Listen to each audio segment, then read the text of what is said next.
മഴതോരും മുൻപേലെ നാളത്തെ episode promo നോക്കാം.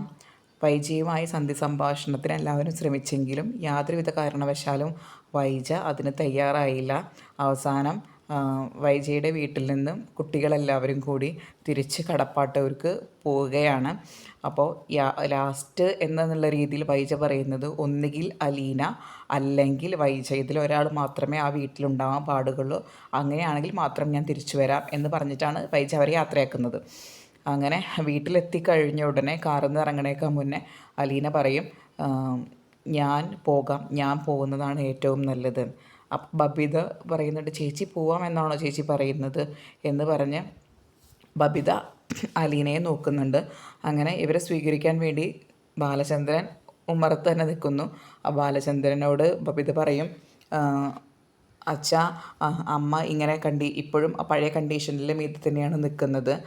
അപ്പോൾ അലീന ചേച്ചി ഇവിടെ നിന്ന് പോകും എന്ന് തന്നെയാണ് പറയുന്നത് എന്ന് പറയും. അപ്പോൾ ബാലചന്ദ്രൻ പറയും, അങ്ങനെയാണോ, അവൾ തീരുമാനിച്ചോ എന്ന് ചോദിക്കും. ചേച്ചി തീരുമാനിച്ചെന്നാണ് പറയുന്നത് എന്ന് പറയും. അപ്പോൾ ബാലചന്ദ്രൻ പറയാണ്, ഇവിടെ അവളില്ലാത്തത് കാരണം ഒരു സമാധാനം ഉണ്ടായിരുന്നു, വൈജ ഇവിടെ ഇല്ലാത്ത കാരണം ഒരു സമാധാനം ഉണ്ടായിരുന്നു. അപ്പോൾ അലീന പറയും, ആ സമാധാനം ഒരിക്കലും ശാശ്വതമല്ല, അമ്മയില്ലാത്ത ഈ സമാധാനം ശാശ്വതമല്ല എന്ന് പറഞ്ഞ് അലീന വീട്ടിലോട്ട് കയറി പോവുകയാണ് കാണിക്കുന്നത്. പിന്നെ നമ്മുടെ രോഹിത്തും അലീനയും തമ്മിലാണ് ഒരു സംഭാഷണം. രോഹിത്ത് ചോദിക്കണം, ചേച്ചി ഞാനൊരു കാര്യം ചോദിച്ചോട്ടെ, ചേച്ചി അന്ന് അച്ഛൻ്റെ അടുത്ത് പറഞ്ഞല്ലോ അച്ഛൻ്റെ ബാലചന്ദ്രൻ്റെ മകളല്ല ചേച്ചിയെന്ന്, ചേച്ചിയുടെ യഥാർത്ഥ അച്ഛനെയും അമ്മയും അറിയാമെന്നും ചേച്ചി പറഞ്ഞു.